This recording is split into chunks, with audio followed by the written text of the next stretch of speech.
Dieu t'aime, alléluia. Tu ne pourras pas empêcher Dieu de t'aimer. Alléluia. J'aimerais qu'on prenne ensemble, les frères et sœurs, une histoire qu'on va lire ensemble. Et je veux que tu la lises avec moi. Prends ta Bible. Le frère va la mettre là maintenant l'histoire. C'est Luc au chapitre 7, à partir du verset 36. Et on va essayer de s'imaginer la scène. D'accord? Il va dire, un pharisien pria à Jésus de manger avec lui. Alors Jésus entra dans la maison du pharisien et se mit à table. Et voici une femme pécheresse qui se trouvait là dans la ville, ayant su qu'il était à table dans la maison du pharisien, apporta un vase d'albâtre plein de parfums et se tint derrière aux pieds de Jésus. Elle pleurait et bientôt elle lui mouilla les pieds de ses larmes, puis lui essuya avec ses cheveux, les baisa et les oignit de parfum. Le pharisien qui l'avait invité, voyant cela, dit en lui-même, si cet homme, en parlant de Jésus, était prophète, il connaîtrait qui est et de quelle espèce est la femme qui le touche. Il connaîtrait que c'est une pécheresse. Alors Jésus prit la parole et lui dit, Simon, j'ai quelque chose à te dire. Maître, parle-t-il. Maître, parle, répondit-il. Un créancier avait 2 débiteurs. L'un d'eux avait 500 deniers et l'autre 50. Comme ils n'avaient pas de quoi payer, il leur remit à tous deux leurs dettes. Alors lequel l'aimera le plus? Alors Simon répondit, celui, je pense, auquel il a le plus remis. Alors Jésus lui dit, tu as bien jugé. Puis se tournant vers la femme, il dit à Simon, vois-tu cette femme? Je suis entré dans ta maison et tu ne m'as point donné d'eau pour laver mes pieds. Mais elle les a mouillés de ses larmes et les a essuyés avec ses cheveux. Tu ne m'as point donné de baiser, mais elle, depuis que je suis entré, elle n'a point cessé de me baiser les pieds. Tu n'as point versé d'huile sur ma tête, mais elle a versé du parfum sur mes pieds. C'est pourquoi je te le dis, ses nombreux péchés ont été pardonnés, car elle a beaucoup aimé. Mais celui à qui on pardonne peu, aime peu. Il dit à la femme, tes péchés te sont pardonnés. Ceux qui étaient à table avec lui se mirent à dire en eux-mêmes, qui est celui-ci qui pardonne même les péchés? Mais Jésus dit à la femme, ta foi t'a sauvé, va en paix. Alléluia. Quelle belle histoire. Alléluia. Une histoire qui s'est réellement passée. Une histoire qui a réellement eu lieu et que grâce à cette histoire, le Seigneur ce soir va te parler à toi particulièrement. Alléluia. Alors on va essayer de le couper en 6 points. Le premier point, ça va être un pharisien pria à Jésus de manger avec lui. Alors Jésus entra dans la maison du pharisien et se mit à table. Là on voit qu'un pharisien, c'est quelqu'un déjà de religieux. Il va croiser Jésus, il va parler avec lui, il va lui lancer une invitation. Mais pour comprendre ce texte, il faut comprendre qu'est-ce que c'est qu'un pharisien. Un pharisien, c'est simple, c'est quelqu'un qui est respecté au sein du peuple d'Israël. Pourquoi il est respecté? Eh bien pour 3 points. La première chose, ils sont respectés parce qu'ils connaissent la loi, ils connaissent la Torah, ils connaissent les Écritures. Un homme qui connaît la Bible, un homme qui sait étudier la Bible, c'est quelqu'un que l'on doit respecter. Vous comprenez ça? Leur piété, c'est-à-dire qu'ils priaient, ils étaient là, assidus au temple, en train de prier. Et surtout pour leur rôle de guide spirituel. C'était eux qui disaient, voilà comment il faut faire ceci, il faut faire cela, il faut faire ci, il faut faire ça. Donc c'était des hommes, des pharisiens, qui étaient respectés au sein de leur peuple. Alors ce pharisien-là, lui, il était vu de cette manière-là, hein, dans sa ville, dans son quartier, comme disait ici, le pasteur, il est vu de cette manière-là. Et quand Jésus le voit, à ce Simon, il sait très bien que c'est un pharisien. Il le sait, lui, Jésus, que c'est un homme qui est respecté parce qu'il connaît la Bible. Il sait très bien que c'est un guide. Il sait très bien qu'il doit être respecté pour la piété. Et ce Simon-là va lui faire une invitation à Jésus. Il va dire, viens à la maison. Et quand Jésus va se mettre à table, c'est un symbole très important de se mettre à table. Se mettre à table, les frères et sœurs, c'est pas quand tu invites quelqu'un, si Dieu le dit comme hermano, je vais t'inviter à la maison, tu vas manger à la maison. Est-ce que le frère il va venir pour le gratin dauphinois que je veux lui faire? Ou il va venir parce qu'il va passer un moment avec moi? Il va venir passer un moment avec moi. Et moi, je vais passer un moment avec lui. Viens pour sacare pizza, même si je sors des pizzas. Ou un gratin dauphinois, ou du caviar, ou quelque chose. Le plus important, c'est le moment qu'on va échanger. Parce que s'il viendrait que pour la nourriture, ça veut dire qu'il vient à 7h30, il mange, et une fois qu'il a fini son dessert, on va dire, mais oui, pépé. Et il rentre chez lui, et voilà. Mais le but, c'est pas ça. Le but de Jésus de se mettre à table, il y a une raison derrière, alléluia. La raison, c'est quoi? C'est qu'il veut avoir une communion avec Jésus. Le pharisien, lorsqu'il veut l'inviter chez lui, c'est qu'il veut avoir une espèce de conversation, de communion avec lui. Il veut avoir l'intimité avec la personne. Et aussi, quand on va manger chez quelqu'un, si vous savez que là-bas, il mange du chat, vous n'allez pas aller. Vous allez repousser l'invitation. Vous allez dire, non, là-bas, je ne peux pas. Non, vous pouvez... Ah, juste aujourd'hui. Ah, dommage. Je ne peux pas. Parce que vous savez que là-bas, ce n'est pas des personnes de confiance. Mais Jésus, s'il y va, c'est parce qu'il a confiance. Vous comprenez ça? Donc, il y va. Alors, en acceptant l'invitation du pharisien, Jésus est en train d'envoyer un message positif aux pharisiens. Il va lui dire, je vais être en communion avec toi. Je vais avoir cette conversation dans l'intimité avec toi. Et je te fais confiance. C'est un honneur, les frères et sœurs, d'avoir Jésus à sa table. C'est un honneur d'avoir Jésus à sa table. Imaginez un peu si le président Emmanuel Macron, il descendrait de l'Élysée, il vient avec ses gardes du corps et il s'arrête en bas de chez moi. Regarde comme il a un pépé. Je vais manger chez Pépé. Quelle faveur, quelle grâce il me fait, le président. Imagine un peu. C'est pas n'importe qui. Regardez le président. Jésus, il est le roi des rois. Amen. Le Seigneur des seigneurs. Le plus important, c'est que tu aies Jésus dans ta vie. Alléluia. Amen. Pour vous rappeler que c'est important la communion et se mettre à table, il y a un jour une autre histoire qui fait un parallèle par rapport à ça. Ça se trouve dans Genèse chapitre 18, à partir du verset 1er. C'est lorsque les anges vont venir auprès d'Abraham. Ces 3 anges. Il va dire dans Genèse 18 au verset 1er, l'Éternel lui apparut parmi les chaînes de Mamré, comme il était assis à l'entrée de sa tente. Il parle d'Abraham qui était assis. Pendant la chaleur du jour, il leva les yeux et regarda. Et voici, 3 hommes étaient debout près de lui.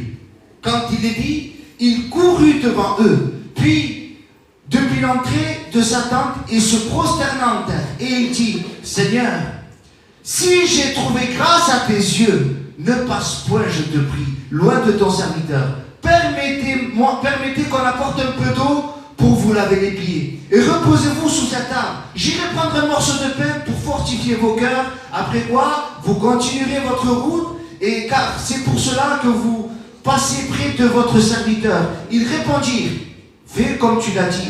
Alors Abraham alla promptement dans sa tente vers Sarah et lui dit, vite, 3 mesures de fleurs de farine, pétris et fais des gâteaux. Et Abraham courut à son troupeau, prit un veau tendre et bon et le donna à un serviteur qui se hâta de l'apprêter. Il prit encore de la crème et du lait avec le veau qu'on avait apprêté et il mit devant eux et il se tint lui-même à leur côté sous l'arbre et ils mangèrent. Alléluia. Abraham avait compris que ces hommes-là, ils étaient spéciaux. S'ils savaient qu'ils étaient des voleurs, il ne les fait pas rentrer chez lui. Fais attention qui tu fais rentrer chez toi. Laisse entrer le Seigneur dans ta vie. Tout ce qui n'est pas à la gloire de Dieu, ne le fais pas rentrer.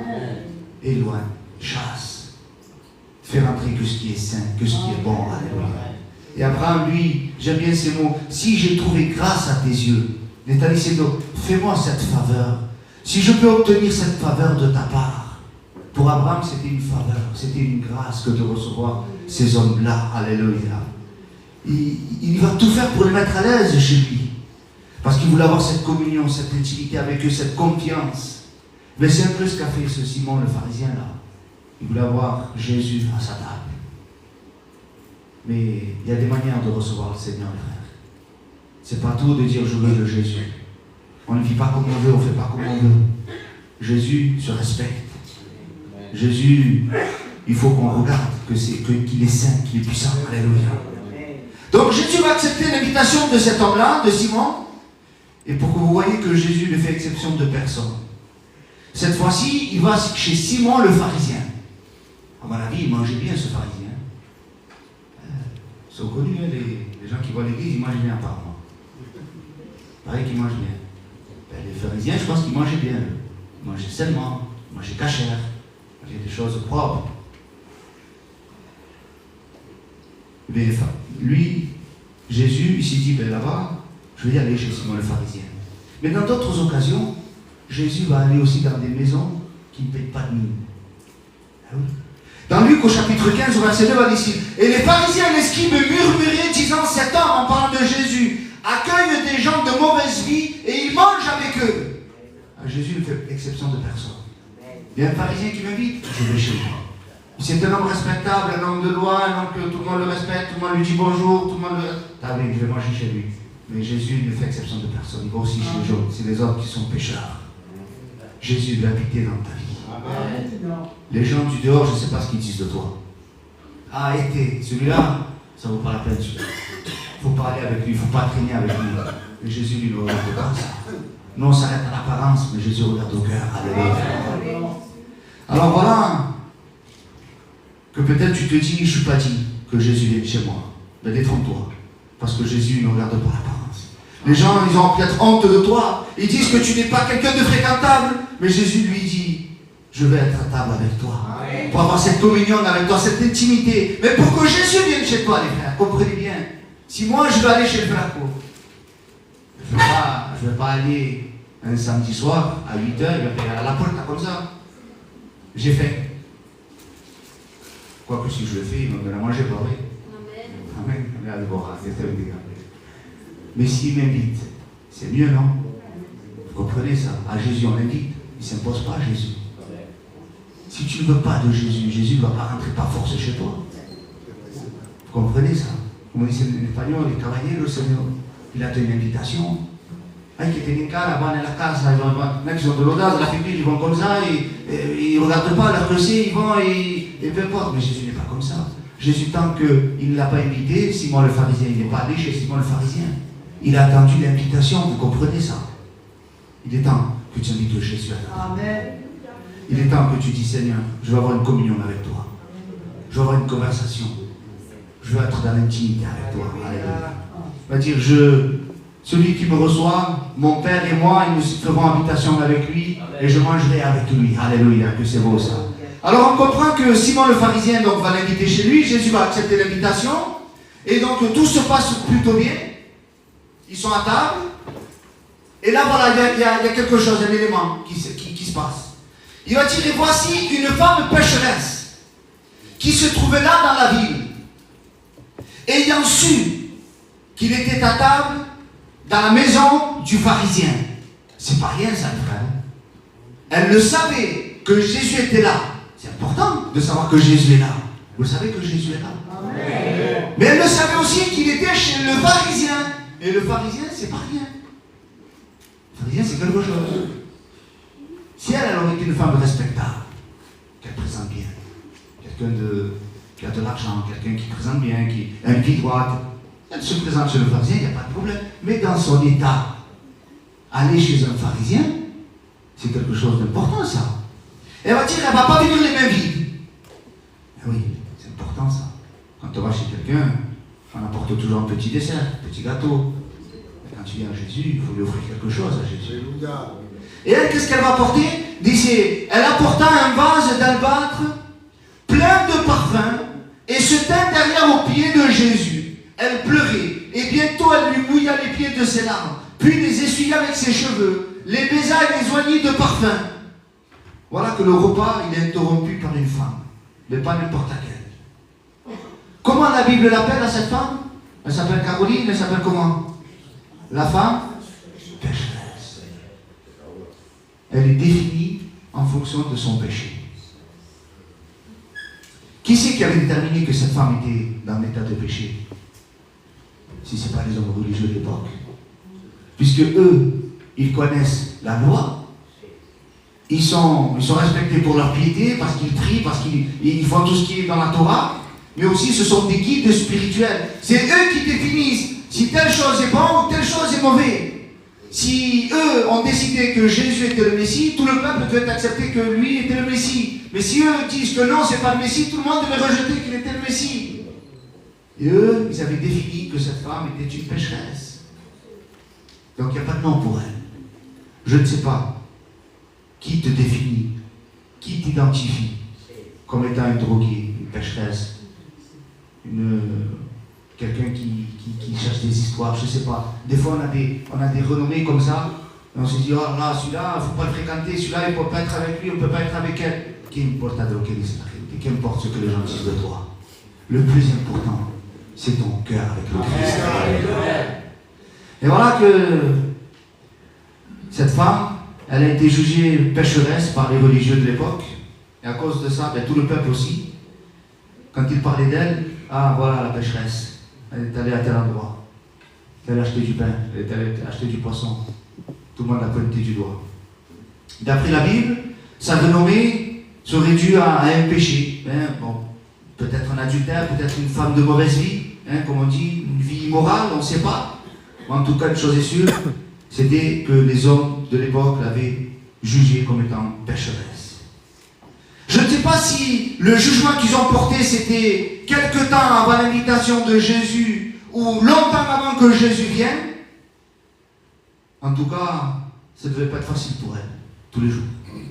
D'aller au magasin, ah là voilà elle est là, la pécheresse. Et des fois, on se sent un peu accusé par les gens. Voilà lui, il est là. Celle qui fume, celle qui se drogue, celle qui fait ci, celle qui vole, celle qui... Et à chaque fois, quand on parle de toi mal, la critiqueuse, celle qui fait ci, celle qui fait ça. Et c'est lourd ça à la fin de porter cette étiquette-là. Parce qu'on sait qu'au fond de nous, on n'est pas comme ça. Au fond de nous, on n'est pas comme ça. On est une personne, on essaie de s'en sortir, mais c'est plus fort que nous parce que le péché nous tient. Ce soir, Jésus veut te libérer. Amen. Alors, j'aimerais faire cette parallèle, cette image entre cette femme et toi. Peut-être que les gens ils t'ont jugé, comme on dit, qui t'ont mis cette étiquette par rapport à ce que tu fais, ton péché. Et du coup, tu te sens isolé, mis à l'écart. Mais ce soir, fais comme cette femme.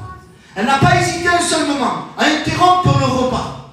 Même avec un pharisien autour de la table. Elle est venue au pied de Jésus au péril de sa vie.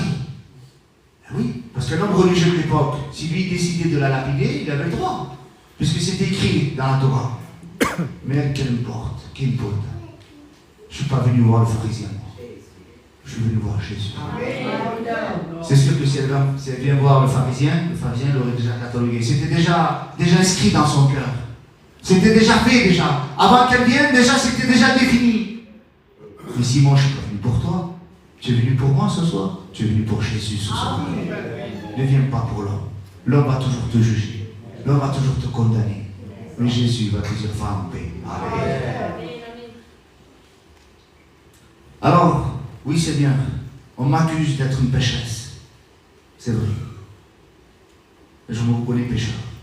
C'est vrai, je viens avec le péché sur moi. Ce que disent ces gens-là, ils ne disaient pas des mensonges, ils disaient la vérité sur cette femme. Mais cette femme, elle n'a pas dit mentira, parce qu'il y en a qui se cachent. Non, c'est pas vrai. Moi je suis gentil, moi je suis ci, moi je suis là. Et moi je fais ci, moi je fais ça. Le moi-je, ça compte pas. On est pécheur et pleureux de la gloire de Dieu, c'est comme ça. Oui Seigneur, je suis un pécheur, je reconnais. Et je viens avec un cœur repentant devant toi.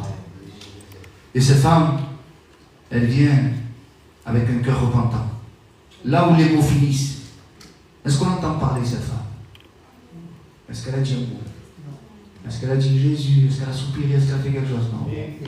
La Bible dit, elle apporta un vase d'albâtre plein de parfums et se tint derrière au pied de Jésus et elle pleurait.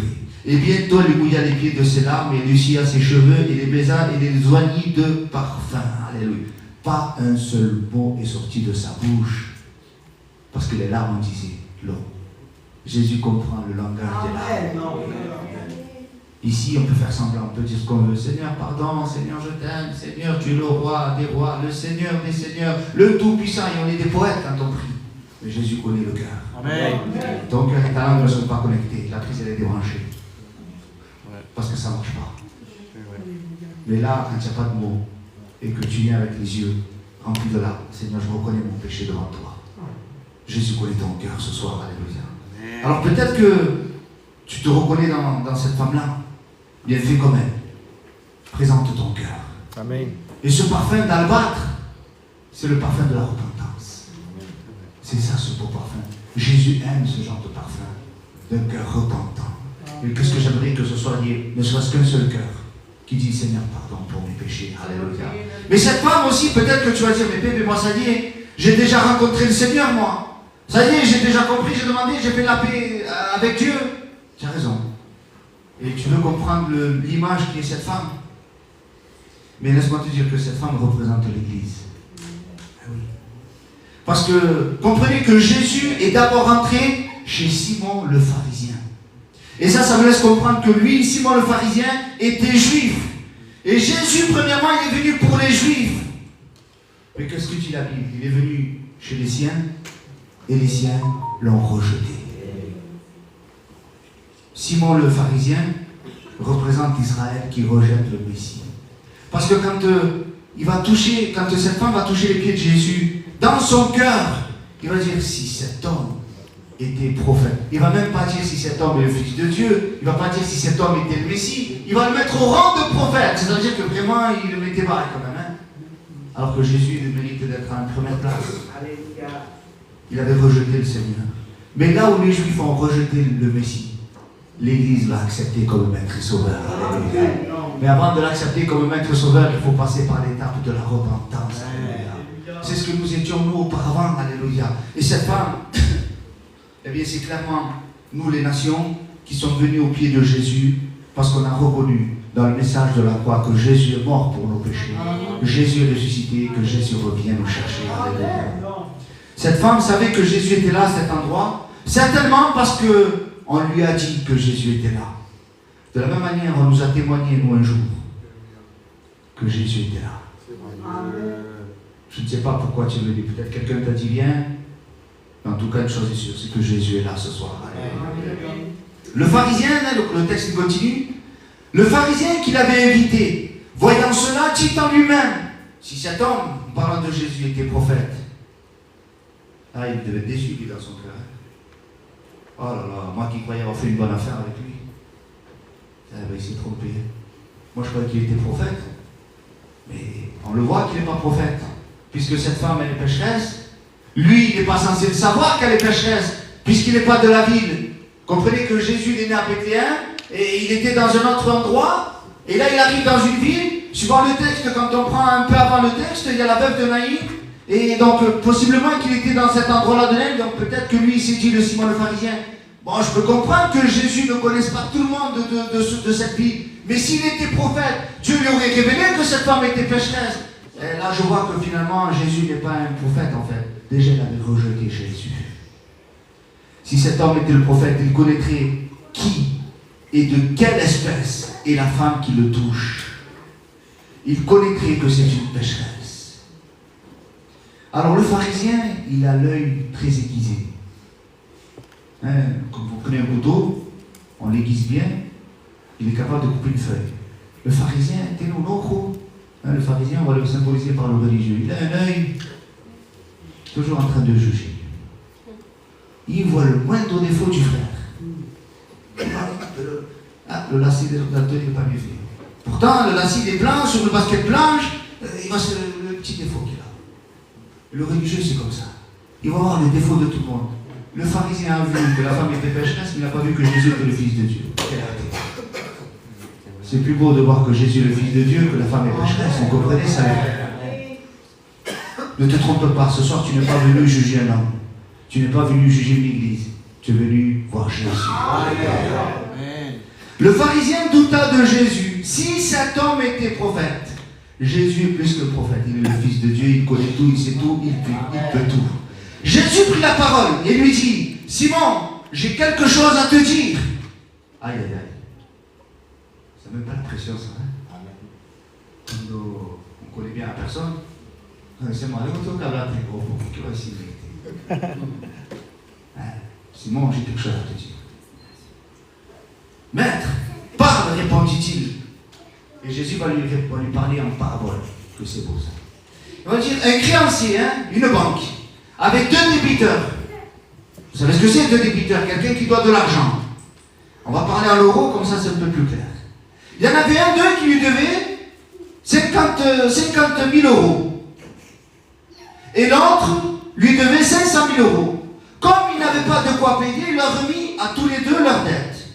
Il lui pose une question aux pharisiens, il va dire, lequel des deux va aimer le plus le créancier? Le juif, pour l'argent, il savait. Je pense que celui qui lui doit 500 000 euros, il va être vraiment reconnaissant.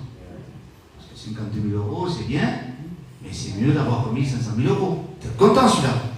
Et Jésus lui dit, quel fou tu es fort pour juger. Ah oui, c'est ça le pharisien, il veut que juger. Tu es fort pour juger.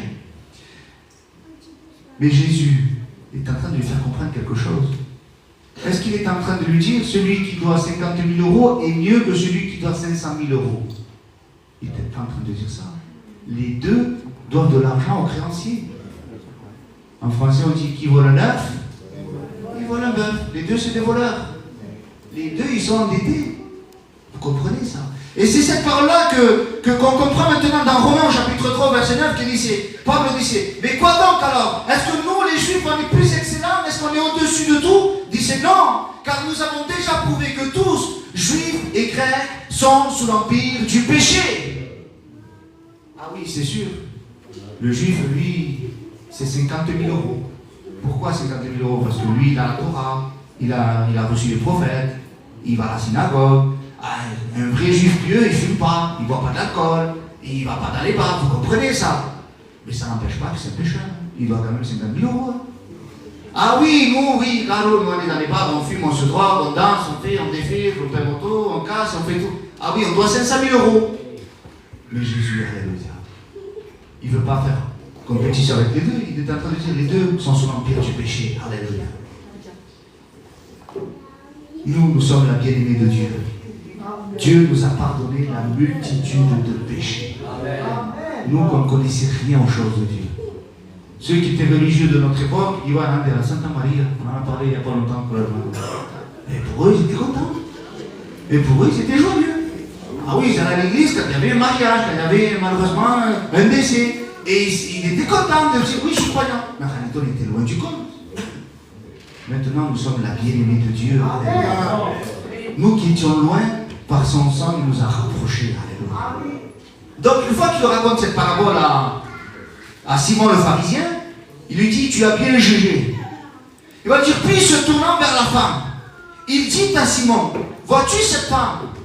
Simon, celle que tu juges là, qu'on doit bien aiguiser. Tu vois que tu es un professionnel du jugement, toi. Toi qui sais bien juger. Tu vois cette femme-là? Eh bien, je suis entré dans ta maison. Je ne suis pas entré dans sa maison à elle, je suis entré dans ta maison à toi. Et tu m'as pointé au rideau pour me laver les pieds. Quel âge, Simon? Toi qui présentes bien, toi qui te dis chrétien, je me le permets ce soir. Moi qui viens, qui prêche, toi qui viens, qui chante, toi qui viens, qui témoigne. Et tu te dis, bon chrétien, bonne chrétienne. Non, c'est pas ça. Je suis rentré chez toi et tu ne m'as pas donné d'eau pour me laver les pieds. Mais elle que toi, que tu dis que c'est une pécheresse, quelle sorte, quelle espèce de femme c'était, c'est ce qu'il dit, s'il saurait, quelle espèce de femme c'est, comment tu la traites? Ben elle, disait, mais elle les a mouillés de ses larmes. Croyez-moi qu'il en fallait de l'eau pour mouiller les pieds de Jésus. On ne mouille pas les pieds de quelqu'un comme ça. Elle en a pleuré sur son péché. Ça a suffi pour laver les pieds de Jésus. Alléluia. La repentance, ça c'est la vraie repentance, les frères. Ça doit se voir. C'est pas, il avait les yeux pleins de larmes un petit peu, ça a coulé un peu dans le ça se voyait. C'est un homme qui a complètement changé. Une femme qui a complètement changé. Ça se voit en elle, ça se voit en lui. Aujourd'hui, on se contente d'avoir les yeux un peu vitreux. Oh, c'est mignon. Non, non. Diora, pleure sur ton péché. dis Seigneur, pardon pour ce que je suis. Alléluia. Parce que tu n'as pas assez versé de larmes pour mouiller les pieds de Jésus. Il dit, mais elle les a mouillés de ses larmes. Elle les a essuyés avec ses cheveux. Que c'est pour ça. Seigneur, je ne sais pas, je t'ai sali tes pieds avec mes larmes qui sont impures. Tout est impur en moi. Même mes larmes, elles sont impures. Mais avec mes cheveux, je ne sais pas, j'essaie de les sécher, j'essaie de faire comme je peux. Il dit, tu ne m'as point donné de baiser. C'était la tradition. Quand on recevait quelqu'un, chez des juifs, c'est comme ça. La tradition, c'était de placer une personne à fêter.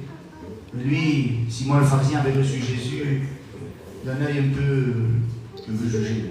Ah, il se dit, lui, fils de Dieu, viens, maison, viens, on va discuter toi et moi. Parce que moi, je connais la Torah, moi, je suis quelqu'un de respecté. Il a fait rentrer, mais Jésus, lui, il est la parole faite de chair. Il est né dans un foyer juif, il connaissait tous les rituels, tout ce qu'il fallait faire. Il a dit, alors toi, tu juges une femme parce qu'elle est pécheresse. Mais je suis rentré chez toi, tu ne m'as pas donné d'eau pour me laver les pieds. Tu n'as pas fait, selon le rite juif, d'essai. Tu ne m'as pas donné de baiser. Mais elle, depuis que je suis entré, c'est beau ça. Ça veut dire que ça dure un moment ça. Elle n'a point cessé de me baiser les pieds. Alléluia. Tu n'as point versé d'huile sur ma tête. Ça, c'est des reproches que fait Jésus au Simon le pharisien. C'était ton devoir, ça. Au lieu de juger. Et quanto les gustan ancora, come nella chiesa.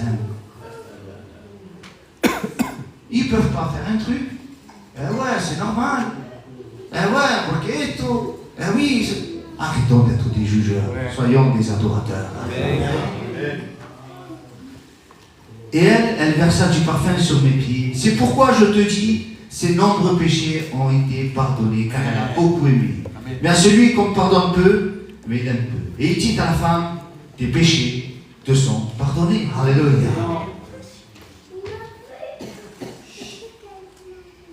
Jésus ne lui a pas fait de suite la remarque, hein, Simon, vous avez vu? Parce que si Jésus arrive dès la maison, ah, t'as vu? Tu m'as pas fait le baiser. Ah, t'as vu? Tu m'as pas donné le bon bébé. Ah, t'as vu? Ah, alors il se met au niveau de Simon. Un juge comme lui. Mais Jésus n'est pas comme ça, il n'est pas là pour juger. Il est là pour te défendre. Dès qu'il s'en est pris à la femme pécheresse, Jésus a pris sa défense. Ne t'inquiète pas, Jésus te défendra. Jésus te justifiera. Jésus te défendra contre les attaques. Alléluia. Et pour terminer, il va dire, ceux qui étaient à table avec lui se mirent à dire en eux-mêmes. Ah oui, parce que quand il y en a un de pharisien, ça contamine le filet. Hein.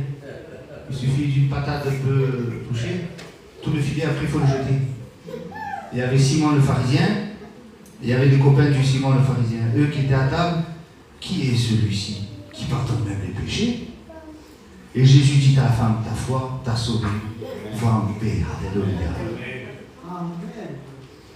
Vous avez vu que ce qui est important dans ce repas, Jésus n'a convaincu personne. Là. Il est rentré, Simon le pharisien était quelqu'un qui jugeait. Il n'a pas dit à la fin, ah oui, je reconnais que tu es le Seigneur. Non. À la fin, les autres qui étaient à table, ils n'ont pas dit à la fin, ah oui, non, je reconnais que tu es le Sauveur. Non, ils ont continué dans leur truc à juger. Mais Jésus est sur les portes. Il n'est pas venu pour convaincre lui. Il est venu sauver ceux qui étaient perdus. Ce qui est important, c'est que cette femme est venue triste, affligée, en pleurant, avec un parfum, avec un cœur plein de repentance, et qu'elle soit repartie avec ses péchés pardonnés, encouragée et continuer à vivre la vie, mais cette fois-ci avec Jésus dans son cœur. Elle est rentrée de cette maison sans Jésus, elle est ressortie avec Jésus dans son cœur. Alléluia. Cette femme, c'est peut-être toi ce soir. Tu es rentré à l'église sans Jésus, mais avec un cœur repentant. Que Dieu fasse que ce soir, tu repartes avec Jésus dans ton cœur. Alléluia. Vous l'avez compris, le Seigneur ensemble, les frères et sœurs. Demandez à l'ancien, à que tu puisses prier le Seigneur.